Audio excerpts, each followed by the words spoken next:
Hello and welcome to Spectrum News at 9. My name is Xavier Robert, coming to you live from Uyo, the capital city of Akwa Ibom. Let's take a look at the headlines. President Tinubu meets with APC governors at State House. NLC to embark on nationwide strike Wednesday. Plus, French Minister Olivier Dussopt to face court over alleged favoritism. Details of these stories and more in a moment.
Also present are Vice President Senator Kashim Shettima, the Permanent Secretary of the State House, Tijani Umar, and former Chairman of the Economic and Financial Crimes Commission, EFCC, Nuhu Ribadu.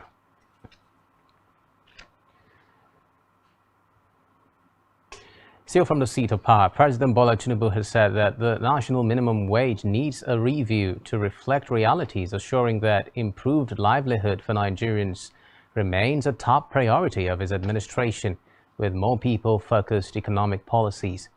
President Tinubu also advised national and sub-national governments to work together on the issue, which, according to him, already requires soul-searching. This is as the All Progressives Congress APC governors, under the umbrella of Progressive Governors Forum PGF, have thrown their weight on the removal of subsidy. In the meantime, President Bola Tinubu was in a meeting today with Oyo Governor Seyi Makinde, immediate past Rivers State Governor Nyesom Wike, and a former Delta Governor James Ibori. The visitors, who walked in at around 4:25 p.m., came about the time the Chief Executive Officer of Access Holding PLC, Herbert Wigwe, who had been to the President's office, was walking out. Makinde and Wike are considered to be allies of President Tinubu and believed to have played supporting roles for his emergence during the February 25 poll. In the meantime, President Bola Tinubu today announced the appointment of Speaker of House of Representatives Femi Gbajabiamila as Chief of Staff. The President also appointed Ibrahim Hassan Hadejia, a former Deputy Governor of Jigawa State, as Deputy Chief of Staff. In a meeting with the Progressives Governors Forum PGF, the President also named a former Governor of Benue State and immediate past Minister of Special Duties George Akume to serve as Secretary to the Government of the Federation, SGF. In the meantime, President Tinubu has congratulated Kwara State Governor Abdurrahman Abdurrazak on his emergence as the Chairman of the Nigerian Governors Forum, NGF. He also hailed Imo State Governor, who was unanimously voted as the Chairman of the Progressives Governors Forum. Tinubu's felicitation was contained in a statement from the State House. The President tasked the new leaders to use their tenures to advance the peace, unity, and socio-economic development of the country and join hands with his administration to engender the renewed hope agenda. Away from that, the President of the Senate, Ahmed Lawan, today inaugurated multi-billion naira projects in the Federal Capital Territory, FCT, Reports say the projects located in Abuja Municipal Area Council, AMAC, and Bwari Area Council was facilitated by the Senate Minority Leader Philip Aduda of PDP FCT. The projects include the Nyanya Township Road, Global Suite, Sabongari Road, Bwari Town Hall, and Karu Town Hall. Lawan, who was represented by Senate Deputy Minority Whip Danjuma La, PDP Kaduna, said that Aduda indeed represents the entire upper chamber with the level of projects he has executed in the FCT. From the Green Chambers now, where the House of Representatives has called on the Teacher Registration Council of Nigeria to publish details of unqualified teachers in Nigeria, stating that only persons registered, certified, and licensed should teach in schools. This was as the House noted that the low remuneration of teachers encourages them to migrate from one place to another. The House therefore declared that there is an urgent need to make the teaching profession attractive through the enactment of a teacher's salary structure as it is obtainable in other professions like Nigerian Maritime Authority, Central Bank of Nigeria, Nigerian National Petroleum Company Limited, among others. On to judicial matters now, with the Chief Judge of the Federal High Court, Justice John Soho, has said that the court will commence its 2023 annual vacation on July 24. Soho stated this today in a statement made available by Dr. Catherine Obi Christopher, the Federal High Court's Assistant Director of Information in Abuja. The Chief Judge said that the vacation, which would begin on Monday, July 24, would end on Friday, September 25. According to the statement, consequently, the litigating public will be at liberty to approach only the underlisted functional courts located nearest to them. Meanwhile, a Benue State High Court has upheld the suspension of former national chairman of the People's Democratic Party PDP, Yocha Ayu. Ayu was in March suspended by his Njorov Council ward ESCO over failure to pay dues, abruptly ending his reign as the PDP national chairman.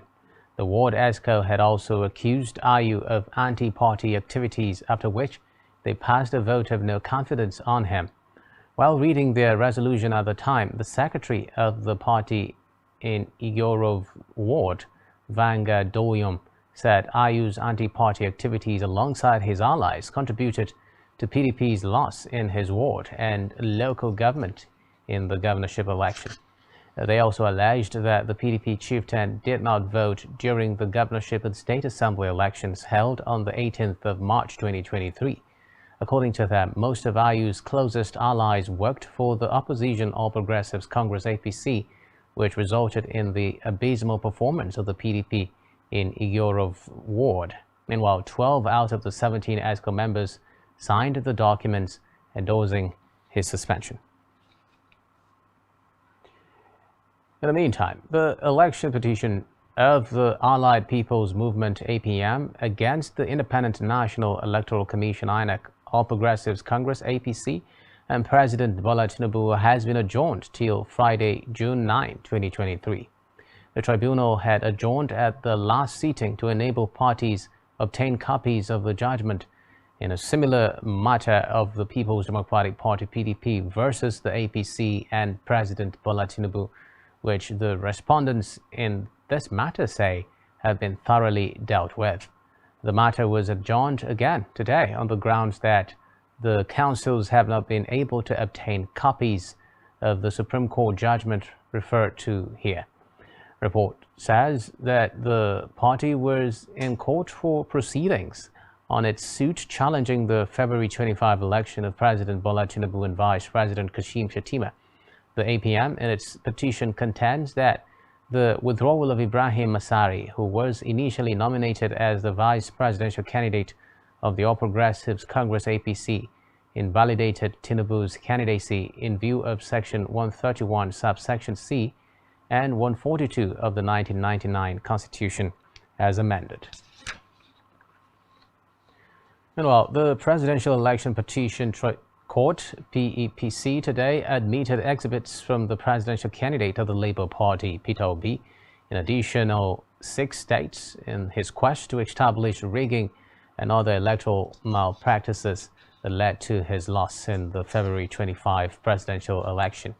Obi and the Labour Party had on Thursday tendered exhibits from 6 states comprising Rivers, Benue, Cross River, Niger, Osun and Ekiti states. However, at today's proceedings, the presidential candidate and his party tendered exhibits in 6 other states, including Adamawa, Bayelsa, Oyo, Edo, Lagos, and Akwa Ibom.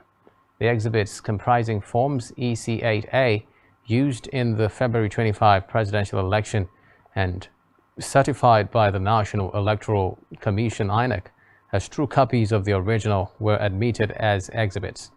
Breakdown of the fresh exhibits showed that forms EC8A were admitted in 21 local government areas of Adamawa, 8 in local government areas of Bayelsa, 31 local government areas of Oyo, 18 local government areas of Edo, 20 local government areas of Lagos, and 31 local government areas of Akwa Ibom.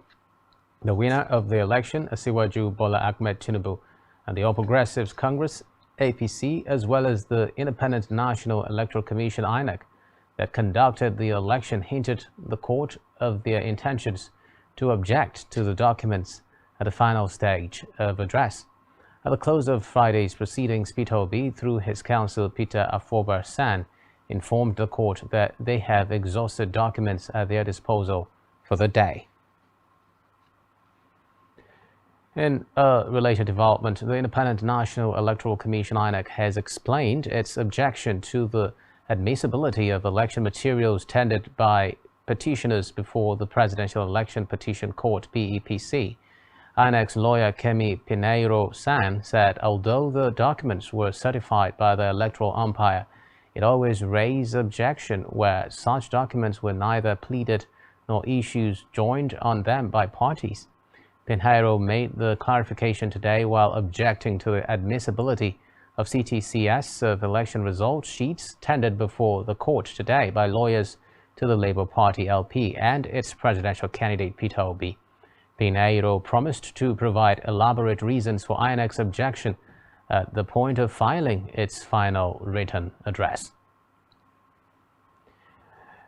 In another development, the Niger Labour Congress (NLC) has declared a nationwide strike from next Wednesday. This comes amid fuel shortages across the country, occasioned by President Bola Tinubu's inaugural speech, in which he declared that fuel subsidy is gone.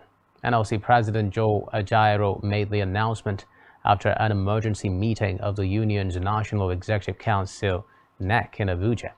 He said the government, particularly the Nigerian National Petroleum Company (NNPC) Limited, had up until Wednesday next week to revert to the old price of premium motor spirit (PMS), otherwise referred to as petrol. Ajaero added that failure of the federal government to meet the ultimatum would attract an indefinite protest across the country. Recall that on Monday, during his inaugural speech at the Eagle Square in Abuja, Tinubu said the era of subsidy payment on fuel has ended, adding that with the 2023 budget making no provision for fuel subsidy, further payment was no longer justifiable. Away from that now, the National Drug Law Enforcement Agency (NDLEA) has announced screening and interview exercise for the superintendent cadre candidates who passed the recent assessment test and shortlisted narcotic assistant cadre applicants. The announcement was contained in a statement issued by the agency's Director of Media and Advocacy, Femi Babafemi. According to the statement, the exercise will be held in batches and in respective locations under which names of candidates appeared as from Monday 5th through Friday 16th June 2023, asking them to check their names on the agency's website. The 5 designated centers nationwide are Abuja, Lagos, Jos, Kano, and Port Harcourt. The statement advised candidates for the superintendent's cadre and shortlisted narcotic agent and assistant cadre candidates to check their names carefully. The candidates were required to come with their relevant documents, including original and photocopy of credentials in a file and others listed on the organization's website. Now, in education, the Joint Admissions and Matriculation Board (JAM) has alerted the public of a fake employment syndicate operating in Akure, Ondo State, which claimed to have been contracted to recruit staff for the JAM via a dedicated social media account. The Acting Director of Public Affairs of JAM, Dr. Fabian Benjamin, made this known in a press statement that urged the public to disregard such fake information.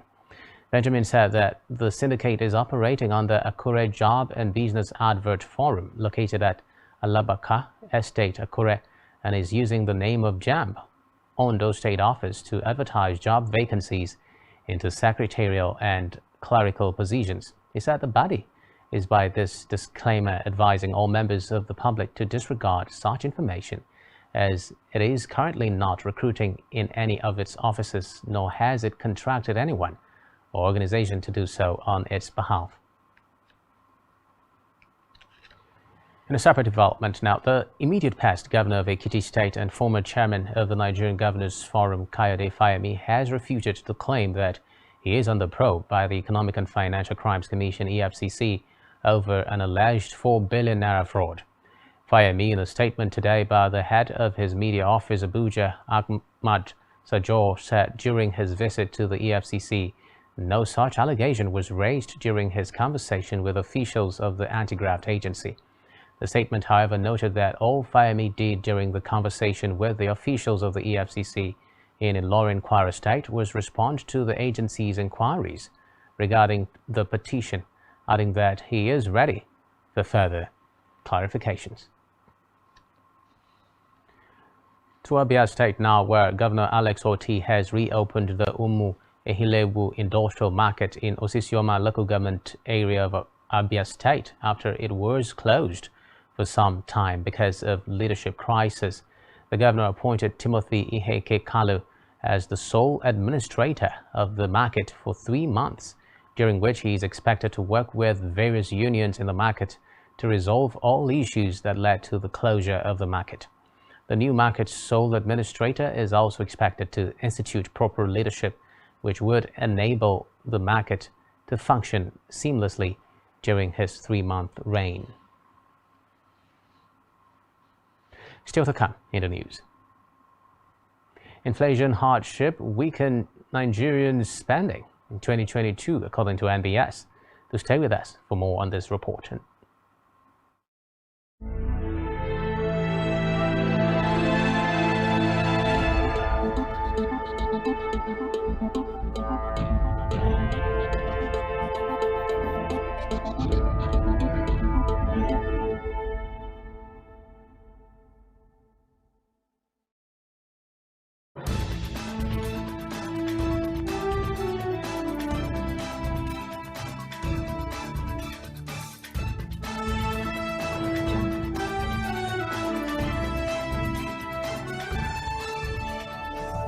Spectrum TV, broadening your horizon.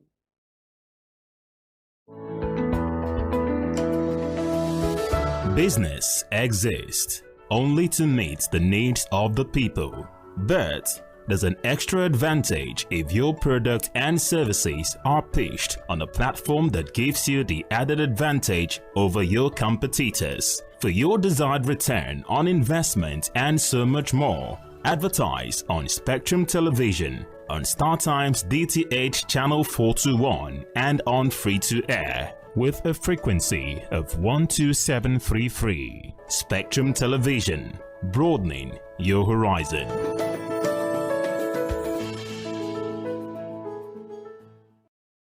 Nigerian police, which is the only one allowed by grossly abused. Our governors have to share police powers with the president as stipulated by the constitution. We do not have a federal government police force. We have the Nigerian police force, which shall be administered, organized, and supervised by the Nigerian police force. No, my lord, I want to say something. I want to say something here. Perhaps it might also enlarge the scope of people who should be invited here for examination. My lord, if we cannot find those who literally murdered Abiola, who are those people who could be said to be the beneficiaries of the death of Abiola? Rogers has linked you with some of the killings he did. He never did. he linked you with the attempted murder of Hebrew. He did not. My Lord, the matters counsel is leading the evidence in our matters. Is this an adversary proceeding? It's not, my Lord, but we can't be talking about cases which are in court, Is my Lord. this an adversary proceeding? It's not, my Lord. These cases are in court, my Lord. I'm just reminding your Lordship. My Lord, sorry, my Lord, I think I'll be in cross-examination. Legally Speaking, a program that deals with legal issues and questions we face as citizens of this amazing country, Nigeria. Legally Speaking. Join us every Friday from 5 p.m. to 6 p.m. for Legally Speaking.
Many thanks for staying tuned. We move on now to Africa, where Tanzania today declared the end of the Marburg virus disease outbreak, which was confirmed just over 2 months ago in the northwestern Kagera region. It was the country's first outbreak of the disease. Reports say a total of 9 cases, 8 confirmed and 1 probable, and 6 deaths were recorded in the outbreak, which was declared on March 21, after laboratory analysis confirmed that the cause of deaths and illnesses that were reported earlier in the region was Marburg.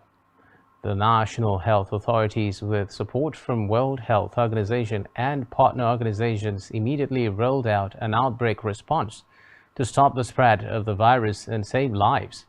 It will be recalled that the last confirmed case tested negative for the second test of Marburg on April 19, setting off the 42-day mandatory countdown to declare the end of the outbreak. So in Africa, where dozens of judges, lawyers and civil society activists have protested in Tunis against President Kais Saied's dismissal of more than 50 judges a year ago.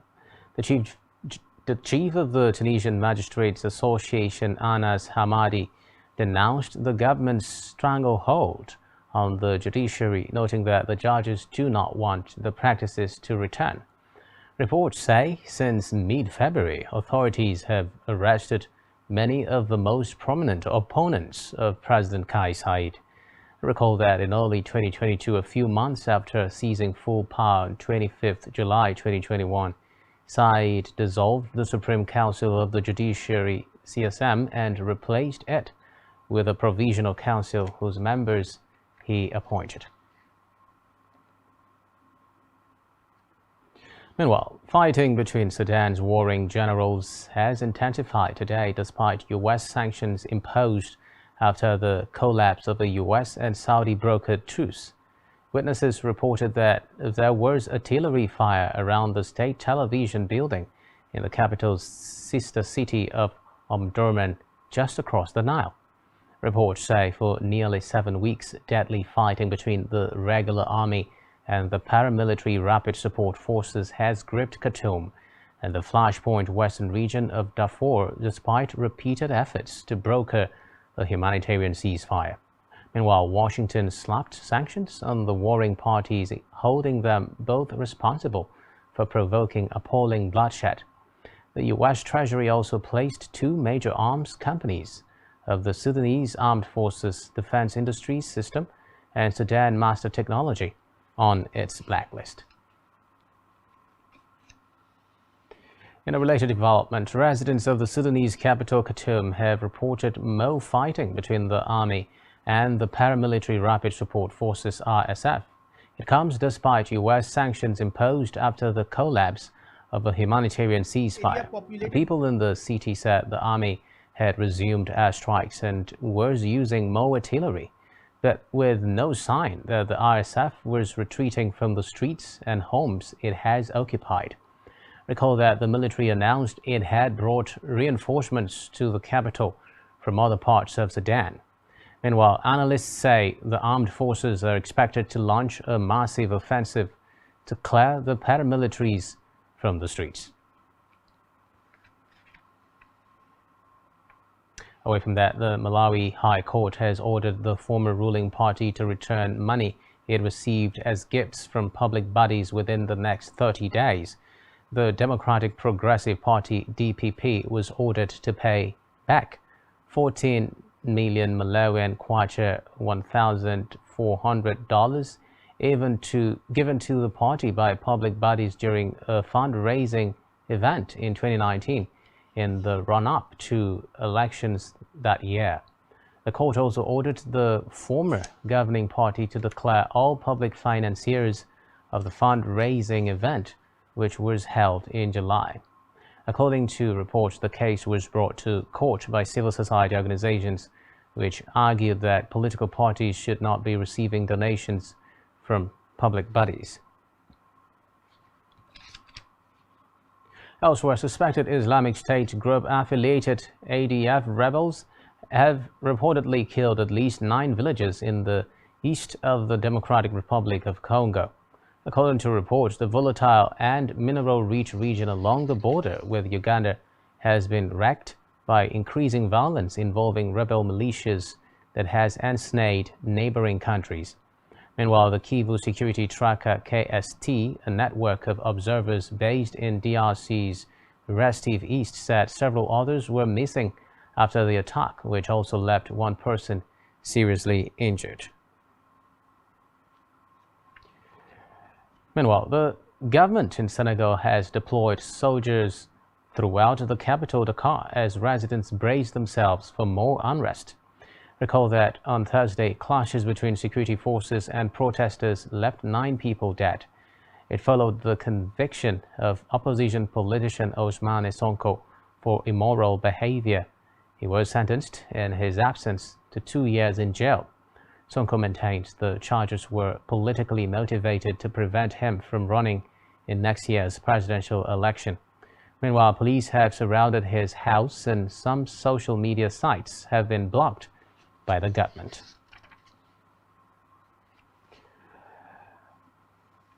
Elsewhere, Mozambique's justice minister says prison guards who help inmates get hold of drugs and other banned substances are worse than the criminals themselves.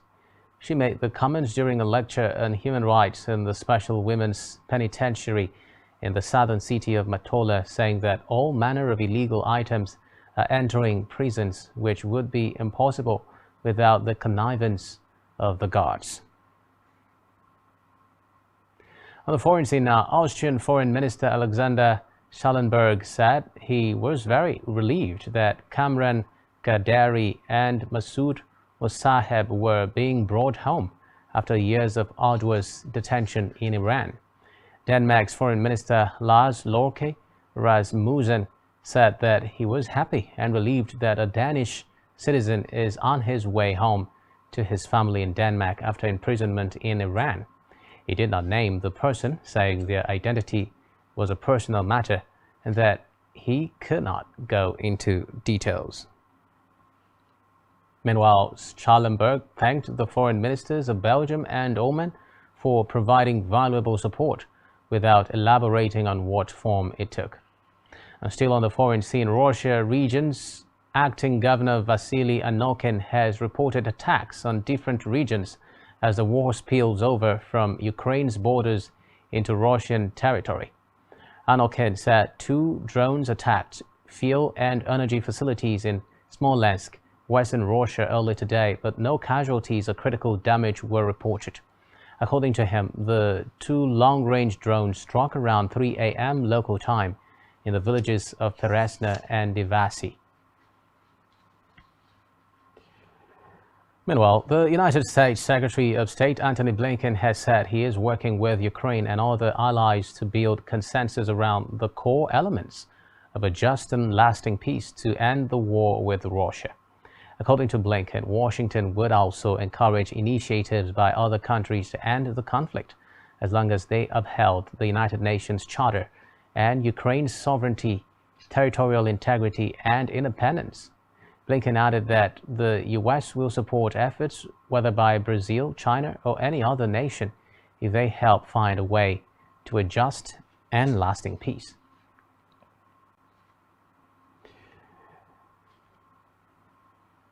In the meantime, a Chinese special envoy for Eurasian affairs, Liu He, has called on governments to stop sending weapons to the battlefield of Russia-Ukraine war. He noted that governments should focus on negotiating peace, indicating that China is willing to send another delegation to Europe for talks. According to him, China has tried to position itself as a peace broker between Ukraine and Russia, even putting forward a peace plan earlier this year. He, however, said China has remained closely tied with Russia and deepened trade between the 2 countries. Still on the foreign scene now, French Employment Minister Olivier Dussopt, who has played a key role in President Emmanuel Macron's decision to push through an unpopular change to the pension system, will face a court hearing in November over allegations of favoritism. Officials of Dussopt's office could not be reached for comment while an official at Prime Minister Elizabeth Bourne's office said DUSUP continued to have her backing. Meanwhile, the allegations of favoritism relate to the awarding of a water contract back in 2009, before DUSUP took up his current ministerial role and when he was a local mayor. Reports say DUSUP had played a prominent role during parliamentary debates this year, as Macron's government signed into law the decision to raise the French state pension age to 64 from 62 in spite of violent street protests against it. On our business news, the National Bureau of Statistics (NBS) has disclosed that household final consumption grew by -12.47% in the fourth quarter of 2022 compared to the 7.30% growth rate of quarter 4 2021. This disclosure was contained in the new Nigerian Gross Domestic Product Report, Expenditure and Income Approach for quarter 3 and quarter 4 of 2022. On the reason for the negative growth, the NBS blamed inflation and challenging economic conditions in the country. The NBS said in quarter 3 and quarter 4 of 2022, growth rates were 5.83% and -12.47%, showing lower rates relative to the corresponding quarters of 2021. Meanwhile, the Nigerian-Indonesia Chamber of Commerce and Industry has disclosed that the trade balance between Nigeria and Indonesia has increased significantly by 80.77% to reach $4.7 billion in 2022 from $2.6 billion in the prior year. The president of the chamber, Ismail Balogun, disclosed this at the 2023 Equipment and Manufacturing West Africa exhibition themed Reigniting Manufacturing to Drive Economic Growth and Development in Lagos State. This was as industry experts at the event emphasized the importance of embracing technology, human capacity building, and collaboration to reignite the manufacturing sector and drive economic growth and development in Nigeria. Speaking at the event, Balogun highlighted the significance of bilateral trade and investment, technological advancements, and global engagement. He emphasized that embracing technological advancements and engaging in global partnerships would enable businesses to explore new territories and create mutually beneficial opportunities. Still to come in the news. Spain approves first fully paid menstrual leave law. Do stay with us.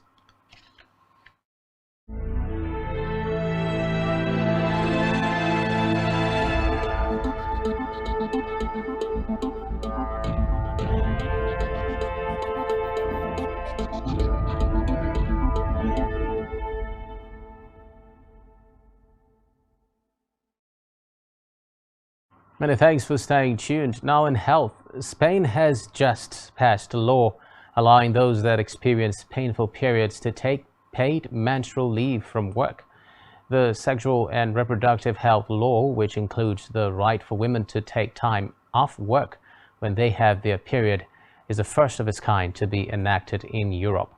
According to the law, to take menstrual leave, female workers in Spain require a doctor's note, and the duration of the leave from work is in principle unlimited. It depends on how severe the menstrual pain is and how long it lasts. The legislation entitles employees experiencing period pain to as much time off as they need, with the state social security system, not employers, picking up the tab for the sick leave. Still in health, the national president of the Population Association of Nigeria, Professor Rhoda Mundi, has said that for Nigeria to reverse the trend of insecurity, unemployment, and dwindling economic fortunes, the nation must implement the national population policy and invest in family planning. He said this at the 41st inaugural lecture of the University of Abuja, supported by the Development Research and Project Center under the Partnership for Advocacy in Child and Family Health at Scale. Mundi said the nation's population trajectory, which will take the nation to over 400 million by 2050, is a disaster waiting to happen.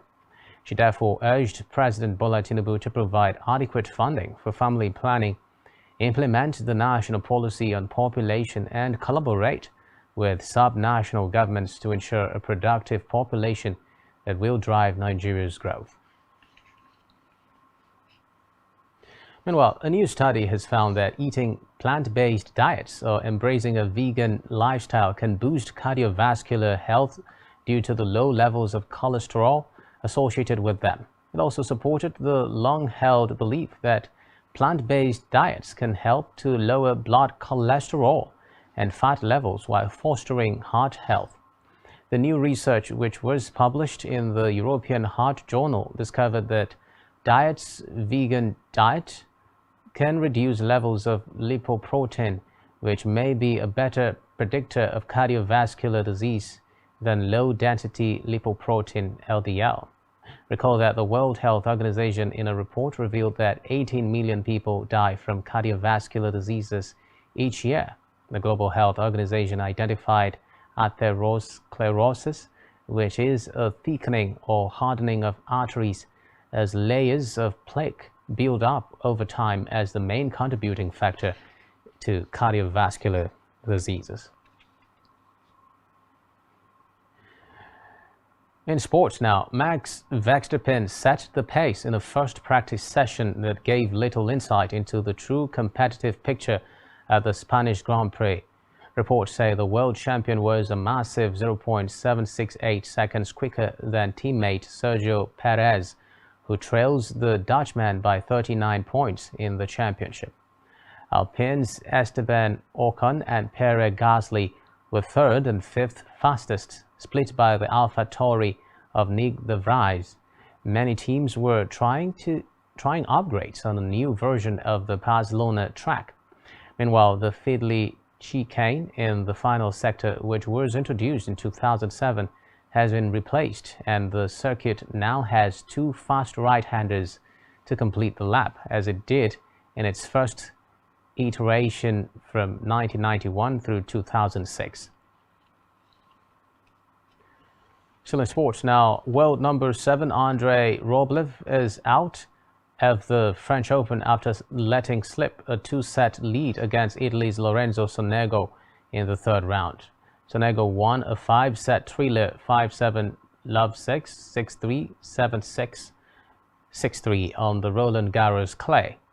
It is a shock defeat for Russia's Rublev, who has reached the quarterfinals in his last 3 Grand Slam appearances.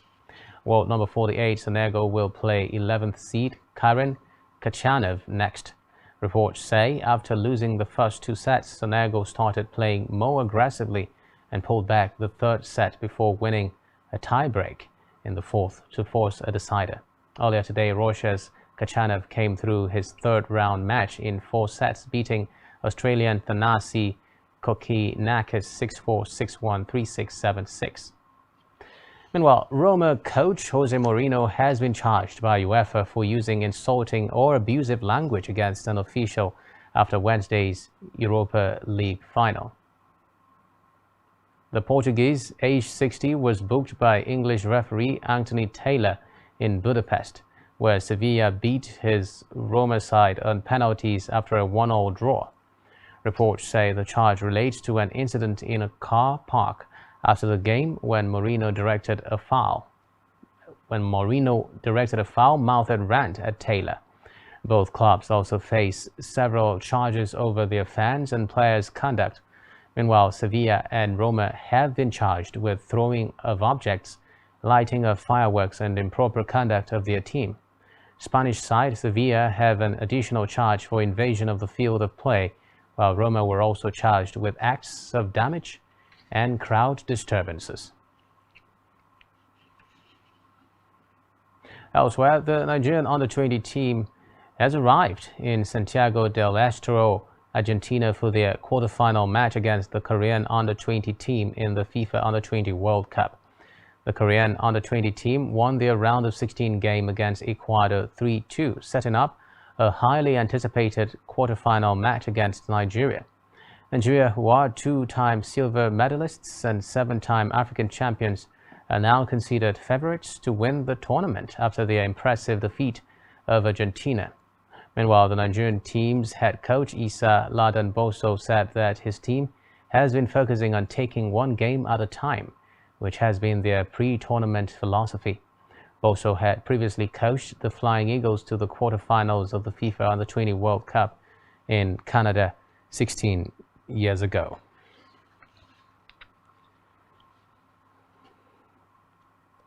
On entertainment news now, actress Cha Chae-Kei has celebrated her 10th wedding anniversary with husband Austin Fani.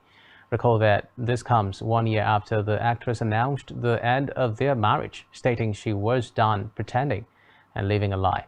For the second time in 2 years, the actress on social media shared a video from their wedding 10 years ago and praised her husband, whom she described as her best friend, for sticking by her through all of her manic episodes. Still on entertainment, The Little Mermaid has made its debut at the Nigerian box office, hitting cinemas nationwide on May 26, 2023. Disney's latest live-action remake quickly grossed 31.25 million naira in 2 days. The movie, which is distributed by Filmon, is now showing in 63 locations across the country and has made a total of 39.29 million naira. Outside Nigeria, The Little Mermaid has quickly dethroned the Vin Diesel's film, which has been showing in theaters for a week, to claim the top spot at the global box office with $209 million. And lastly, on entertainment tonight, Nigerian megastar Olamide has returned with a new single titled New Religion, featuring superstar hitmaker Asake. The single, which employs a mapiano with a smooth blend of hip-hop and neo Fuji, also comes with a music video shot by Jayed Ajala. Olamide also announced the date for the release of his next album titled Unruly, which is set for release on July 15, 2023. According to him, the album is set to be his last project till further notice.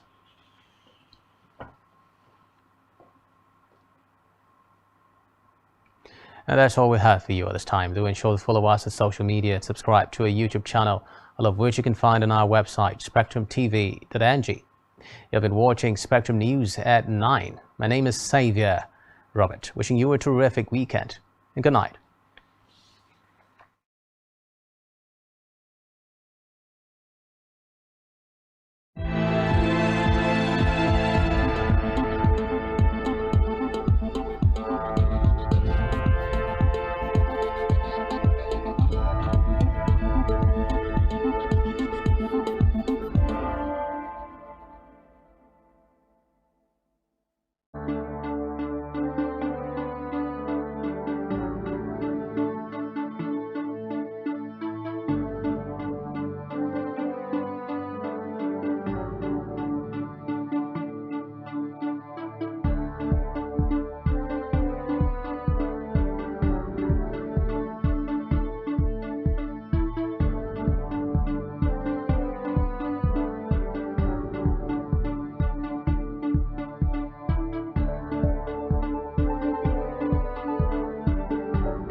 Spectrum TV, broadening your horizon.